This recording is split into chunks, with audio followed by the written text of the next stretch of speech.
हम लोग इस वीडियो के अंदर में देखेंगे क्लास 12 और आपका जो है वो चैप्टर नंबर 7। चैप्टर का नाम है जन आंदोलन का उदय। यानी हम लोग देखेंगे कि भारत में जो जन आंदोलन एक्टिव हुआ, सक्रिय हुआ, तो कौन कौन से वो जन आंदोलन थे। और कोई भी जन आंदोलन होता है तो उसका कारण होता है और उसका प्रभाव पड़ता है। तो प्रभाव पड़ेगा आर्थिक, सामाजिक, राजनीतिक, ठीक है। और ये जन आंदोलन किन वर्गों का था उसको भी ध्यान में रखेंगे। और क्या जन आंदोलन का प्रभाव सरकार के ऊपर पड़ा कि नहीं, ठीक है। अभी के एग्जाम में तत्कालीन में आप लोगों को क्या है, एक लिख करके आना होगा किसान आंदोलन, ठीक है। उसके बारे में जानकारी ले करके और लिख करके आना होगा, क्योंकि पॉलिटिकल साइंस में ये तत्कालीन स्थिति में आपको एग्जाम में क्या कर सकता है, पूछ सकता है, ठीक है। ये क्योंकि पॉलिटिकल करंट सिचुएशन और अभी आपको एग्जाम का पेपर तैयार होता है, तो इसमें किसान आंदोलन हो सकता है और टॉपिक भी क्या है, किसान आंदोलन से। तो प्रेजेंट वाला भी एंट्री हो सकता है, ऑब्जेक्टिव एंड सब्जेक्टिव, और हो सकता है कि हिंदी और बहुत जगह ऐसे में भी जो है वो इसमें आ सकता है।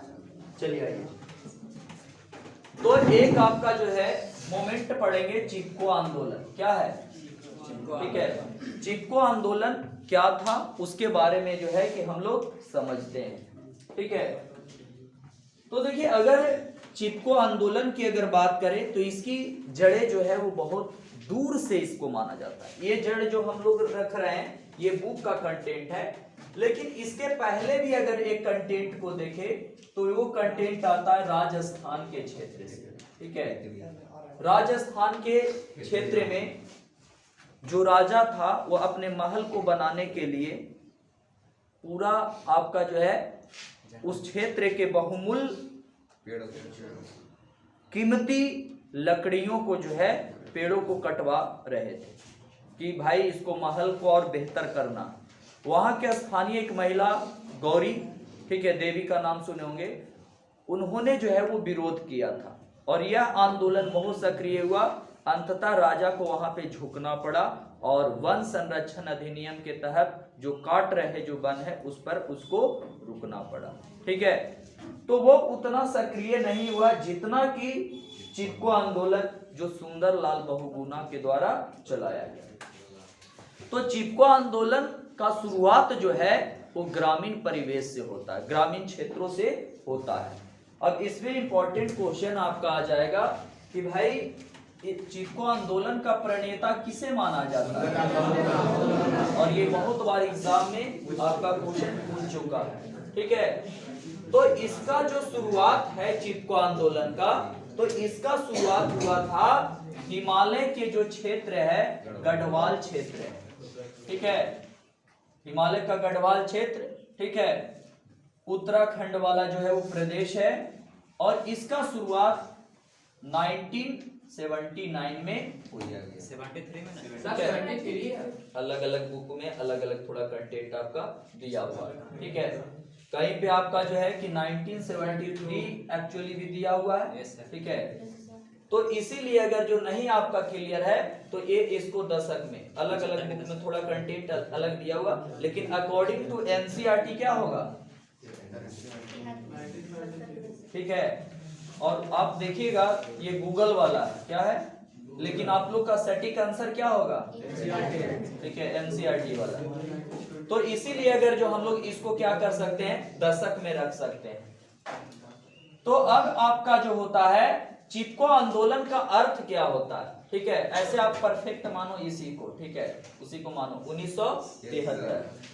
तो इसका अर्थ होता है गले लगाना। क्या होता है, ठीक है, या तो चिपकना, गले लगाना, या तो क्या होता है, चिपकना आपका होता है। और यह आंदोलन विशेष रूप से पर्यावरण के बचाव को लेकर के, और यह आंदोलन का आरंभ जो है वो विशेष करके जो जनजाति है वो जनजातियों के द्वारा जो है वो किया गया था, ठीक है।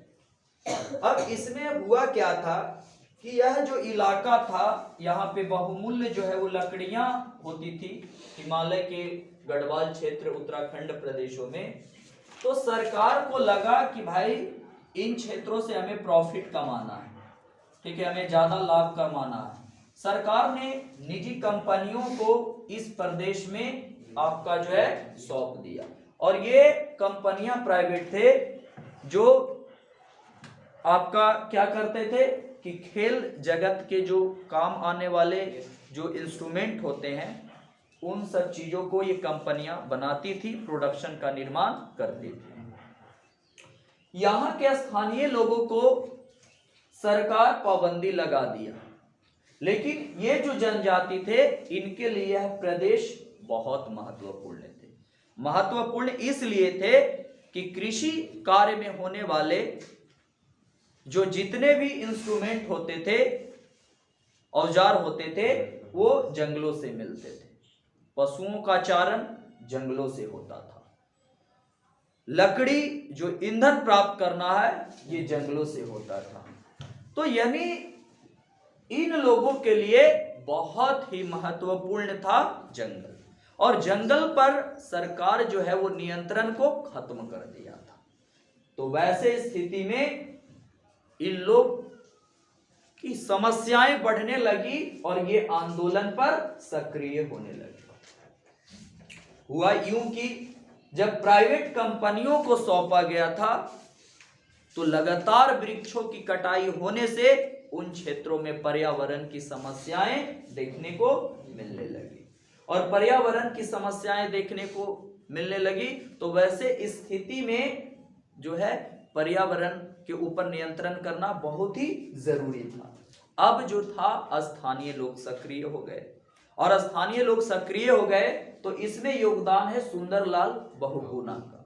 ये लोगों को एकत्रित किए और आंदोलन में बचाव के लिए एक अभियान चलाए, और वह अभियान था कि जितने भी गांव के आसपास के इलाका का गांव था, ठीक है, बच्चा से लेके वृद्ध तक, कहा कि इसका एक ही उपाय है कि अगर प्राइवेट कंपनी के सरकारी कर्मचारी प्राइवेट कंपनियां के कर्मचारी वृक्षों को काटने आए तो सभी पेड़ में लिपट जाइए। और सभी लोग पेड़ में लिपट जाते थे, और इन लोगों को कहना था कि वृक्षों को काटने से पहले हमें काटा जाए।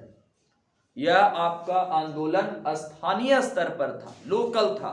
लेकिन जब आपका विरोध का ये तरीका को जब अपनाया गया तो यह बात तुरंत राष्ट्रीय स्तर पर हो गई।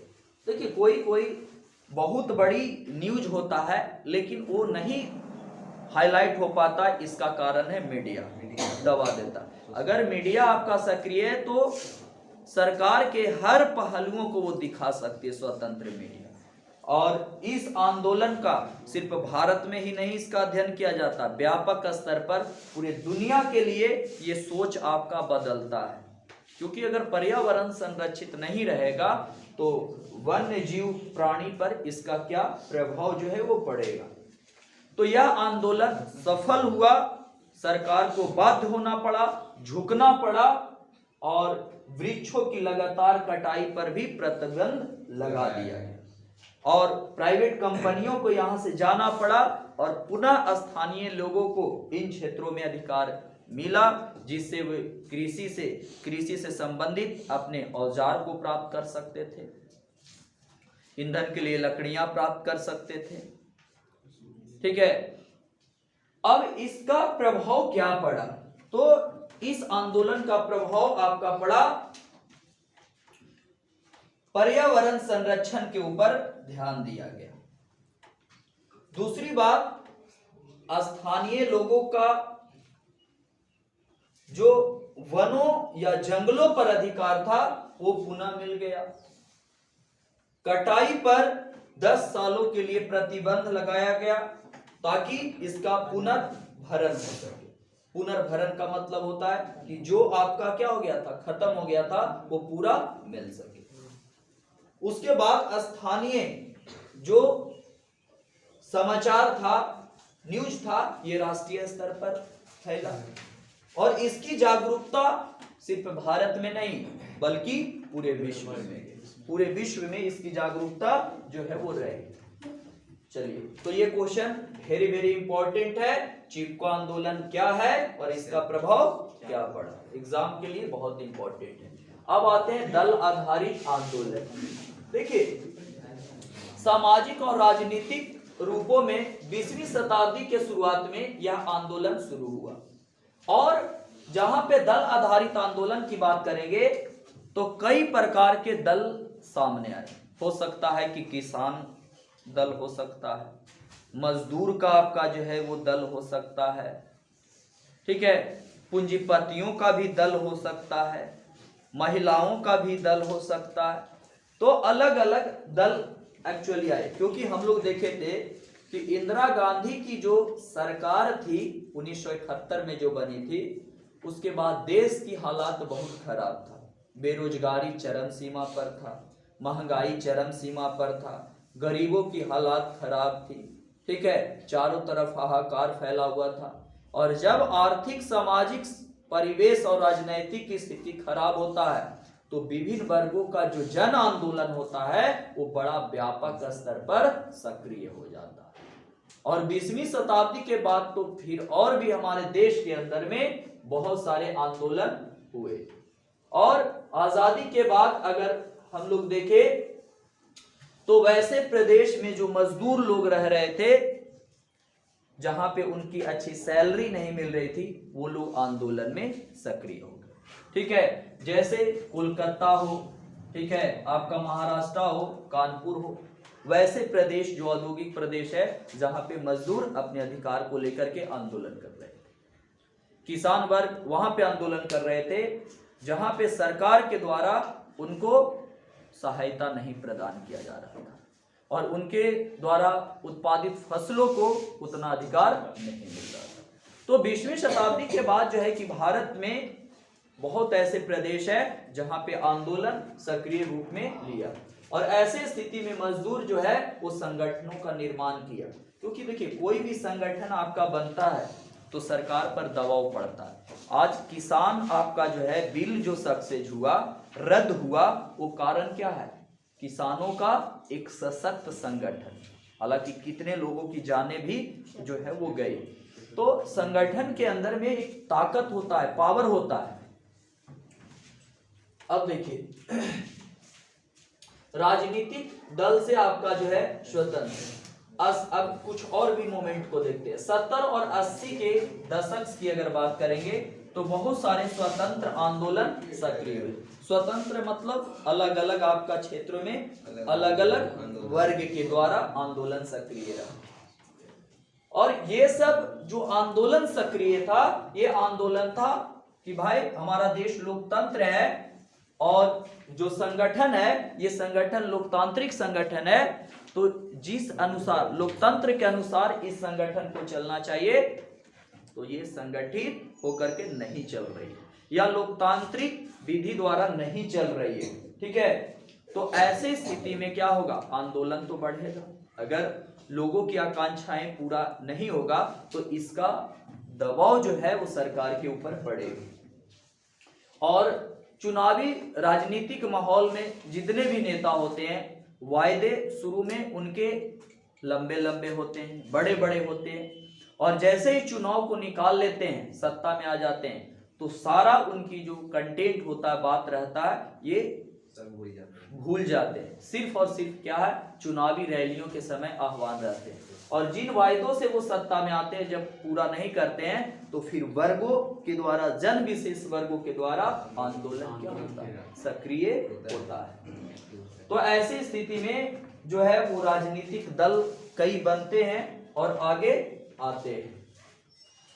अब यहाँ पे देखिए, मध्यम वर्ग भी जो थे वो आंदोलन को सक्रिय बना रहे थे, क्योंकि एक लंबे समय से दलित और आदिवासी जो पिछड़े वर्ग के अंतर्गत आते हैं, आर्थिक रूप से, सामाजिक रूप से, राजनीतिक रूप से, और इनकी हालात खराब है। क्योंकि हम लोग देखे थे इंदिरा गांधी की सरकार जो विशेष करके इन लोगों की बात कही थी कि भाई जिनके पास जमीन नहीं, जमीन मिलेगा, रहने के लिए घर मिलेगा, रोजगार मिलेगा।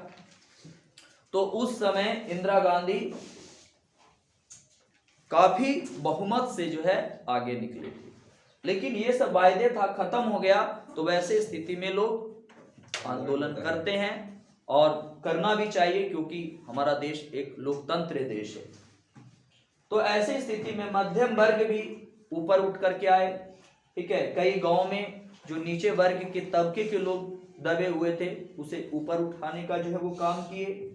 और यह काम रचनात्मक कार्यक्रम था जो एनजीओ के जरिए था, स्वयं सेवी संगठन के जरिए यह कार्यक्रम चलाया जा रहा है। ठीक है, तो यहाँ पे जो 1920 के दशक में हमारे देश में आंदोलन हुए, वो कई वर्गों का आंदोलन था, कई क्षेत्रों से आंदोलन था, ग्रामीण और शहरी परिवेशों में आंदोलन था। और यह आंदोलन का मुख्य कारण था लोकतांत्रिक संस्थाओं के द्वारा नियमित रूप से कार्यक्रम को नहीं चलाया जाना, कानून व्यवस्था को सही से लागू नहीं करना, इसका उल्लंघन होना, इसके वजह से आंदोलन सक्रिय थे। अब यहां पर आंदोलन जो सक्रिय थे, तो इस आंदोलन में अभी हम लोग पढ़ेंगे वो है दलित पैंथर्स। क्या पढ़ेंगे? अब इन आंदोलन में 20वीं शताब्दी में जो आंदोलन हुआ, इसमें से दलित पैंथर्स। तो देखिए, दलित पैंथर्स एक सामाजिक और राजनीतिक संगठन था। क्या था बाबू? और दलित पैंथर्स के अंदर में दलितों और पिछड़े वर्गों के लिए कल्याण की बात को सोचा गया था। इसकी स्थापना 21 मई 1972 ईस्वी में जो है वो की गई थी। और इसमें विशेष रूप से नामदेव ढसाल एवं जेपी पवार का योगदान था। मुंबई जो महाराष्ट्र क्षेत्र है, वहां पे यह आंदोलन जो है वो सक्रिय हुआ था 1972 के ड्यूरेशन में। आगे चल करके इसमें और भी नेता आपका जुड़े। एन आपका जो है कि ढसाल के साथ साथ राजा ढाले व अरुण कांबले लोग जब जुड़े, और ये जुड़े तो यह आंदोलन बड़ा ही सक्रिय हुआ क्या था? एक हम लोग देखते हैं आर्टिकल 17 अनुच्छेद 17। अनुच्छेद 17 कहता है अनटचेबिलिटीज को रिमूव करता, हटाता, छुआछूत की भावना को क्या करता है? दूर करता है। तो यहाँ पर क्या था कि महाराष्ट्र के इन प्रदेश में दलित वर्ग के लोग रहते थे और उनके साथ बड़ा डिस्क्रिमिनेशन किया जाता था। ठीक है, लेकिन ये दलित कैसे थे? अशिक्षित थे और आपका जो है सामाजिक उत्थान से बहुत ही पीछे थे। तो इसमें से जो पढ़े लिखे कुछ युवा थे, उन लोगों ने देखा कि एक लंबे समय से हमारे पूर्वजों के ऊपर अत्याचार हो रहा है, और ऐसे स्थिति में अगर देखे तो इस अत्याचार को क्या करना है? हमें रोकना है। ठीक है, और तभी आपका जो है कि यह आप क्या हो सकता है कि हमारे ऊपर अत्याचार कम सकता है। अगर आप दक्षिण में जाइएगा तो एक और भी नाम सुनेंगे, फुले। पूरा नाम क्या है? ज्योतिबा फुले। ठीक है, इनका बहुत बड़ा योगदान रहा कि जो गरीब पिछड़े वर्गों के उत्थान में, ठीक है, शिक्षा को दिए। और यही चीज होता है, शिक्षा एक ऐसी चीज है जिसके वजूद से व्यक्ति में बहुत बड़ी परिवर्तन आता है। आज भी आप देखिए कि इतना आरक्षण देने के बावजूद भी पिछड़ी जातियां ऊपर नहीं आई जितना कि आना चाहिए। इसका कारण क्या है कि जो लाभ मिलना चाहिए था उन लोगों को, या तो अवेयरनेस का कमी था, जागरूकता की कमी था, या लोग फिर वैसा ही जिंदगी जीना चाह गए। अभी भी कल्याण होना चाहिए था, जितना टाइम मिला उसमें भी आपका आरक्षण का फायदा कुछ ही लोगों तक ही पहुंचा। तो और अगर शिक्षा उनके पास नहीं है तो शिक्षा नहीं होने के कारण जीवन के अंदर में, लाइफ के अंदर में कई प्रकार की समस्याएं वही रहेगी जो पहले थी। तो शिक्षा के जरिए आप क्या कर सकते हैं? शिक्षा का मतलब ये मत समझो कि शिक्षा का मतलब सिर्फ नौकरी ले लेना।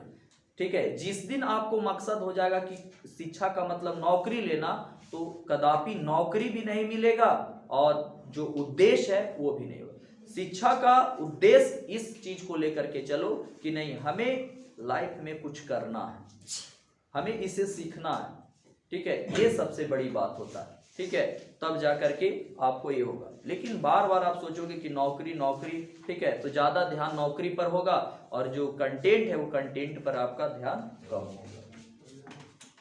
चलिए आइए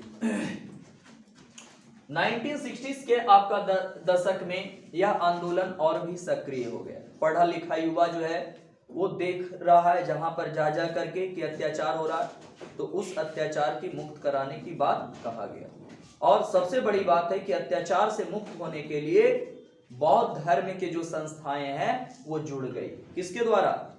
दलित परिवार। आज अगर भारत के अंदर में बौद्ध धर्म के अधिकांशतः लोग हैं जुड़े हुए हैं, तो इसमें दलित वर्ग है जो दलित कन्वर्ट हुआ। कहां पे? बौद्ध धर्म की तरफ, क्योंकि ये वही आपका जो है दलित वर्ग है जिसे प्रताड़ित किया गया, जगह नहीं मिला मंदिरों में जाने के लिए, स्कूलों में पढ़ने के लिए, बहुत प्रताड़ित किया गया। और इन वर्गों ने सोचा कि नहीं, एक रास्ता आपका जो है ढूंढना है। डॉक्टर भीमराव अंबेडकर ने जो है एक धर्म का चयन किया। उस समय लोगों को लग रहा था, जो मुस्लिम कम्युनिटी थे उन लोगों को लग रहा था कि अगर अंबेडकर अडॉप्ट कर लेते हैं इधर मुस्लिम धर्म, तो बहुत सारा समुदाय हमारे पक्ष में आ जाएगा। लेकिन उन्होंने एक ऐसे धर्म का चयन किए जो समाज में समन्वय की बात करता है, एकता की बात करता है। हालांकि बौद्ध धर्म का भी हम लोग देखें हिस्ट्री में, ये भी बना है तो क्या हिंदू धर्म से ही कट कर। और हिंदू धर्म में फिर लास्ट में बताया गया महात्मा बुद्ध को कैमा अवतार, 9वां अवतार, ठीक है। तो एक्चुअली देखिए हिंदू धर्म और बौद्ध धर्म में उतना फर्क नहीं है, ठीक है। लेकिन बौद्ध धर्म के अंदर में कर्म कांड कुरीतियां कम है, और दूसरी बात है वहां पे इक्वलिटी दिया जाता है, वहां पे समानता की बात कही जाती है। अब देखिए यहाँ पे एक आंदोलन जो था ये दलित पैथर्स का था, और दलित पैथर्स जो है इस मूवमेंट को एक्टिव किए और इसमें पढ़े लिखे युवा वर्ग सक्रिय रहे, और जिसके वजह से आंदोलन सक्रिय रहा। दूसरा आंदोलन देख लेते हैं, BKU यानी भारतीय किसान यूनियन। यह किसानों का संगठन था। किसका? और इसकी स्थापना पंजाब खेतीबाड़ी यूनियन के द्वारा चौधरी चरण सिंह, ठीक है, के समय में हुआ था, और ये इसी से फिर बना पंजाब शाखा, ठीक है। फिर बाद में इससे और भी समितियां जुड़ती गई, संघ अखिल भारतीय किसान संघर्ष, समन्वय समिति, और वाया आपका जो है कैंपो सीना। ये सब जब जुड़ते गया तो किसानों का आंदोलन के लिए जो दायरा है वो दायरा बढ़ गया, और इसका मुख्यालय जो है उत्तर प्रदेश में बनाया गया है, ठीक है, अभी भी मुख्यालय है। और इसका कब स्थापना हुआ था? 1 जुलाई 1978 को, ठीक है। आज अगर जो देखे पंजाब, हरियाणा, राजस्थान और उत्तर प्रदेश के किसान बहुत ज्यादा सक्रिय है।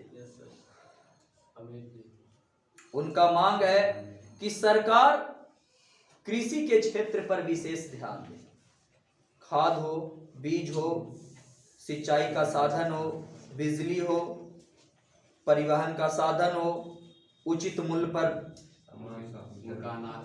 अनाजों का खरीद बिक्री हो, ठीक है, आपदा के समय सरकार खड़ा हो, सब्सिडी प्रोवाइड करे, लोन प्रोवाइड करे, तभी हमारे देश का किसान उठ सकता है। और ये किसान एक राष्ट्रवादी व्यक्ति होता है, किसान ही होता है जो अपने लिए कम दूसरों के लिए ज्यादा मरता है।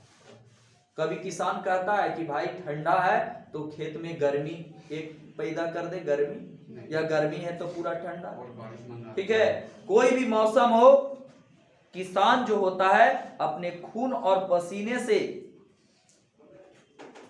जो है कठिन लगन से, मेहनत से वो फसलों को उत्पादन करता है, और तब जाकर के एक रेस्टोरेंट के थाली में जो है वो अनाज पहुंचता है। लेकिन वहां पे वैल्यू क्या होता है? बहुत ही कम हो जाता है। लोग खाया तो खाया और नहीं तो क्या किया। लेकिन सोचिए कि उस अनाज को उत्पादन करने में कितना कठिन संघर्ष लगा है, कितना आपका मेहनत लगा है, कितना खून और पसीना लगा है। यही चीज को लोग भूल जाते हैं। तो यह आंदोलन सक्रिय रहा और किसानों को मांग था, जो अभी मैंने तथ्य बताया कि इन सब चीजों पर सरकार ध्यान दे। ठीक है, देखिए कुछ कुछ ऐसे मोमेंट हुए थे जहां पे होता क्या है कि किसान उत्पादन किया, ठीक है, और उत्पादन किया और जब बेचने की बात आता है तो मंडी में उसका भाव गिर जाता है। अब लागत है 10 रुपया 1 केजी का और बिक रहा है 5 रुपया, तो वैसी स्थिति में किसान क्या करता? आत्महत्या करता है। और ये किसान जो थे वो अपने अधिकार की बात कर रहे थे कि भाई हम लोगों का भी शरीर है, बाल बच्चे हैं, जिम्मेदारियां हैं, परिवार परिवेश है। फिर ऐसे स्थिति में ही क्या होगा, हमारे देश में जो कृषि क्षेत्र का उत्पादकता है वो क्या होगा? हिनता चला जाएगा। आज के क्षेत्र में किसान को जितना फायदा नहीं होता है उतना से ज्यादा बिचौलिया का होता है।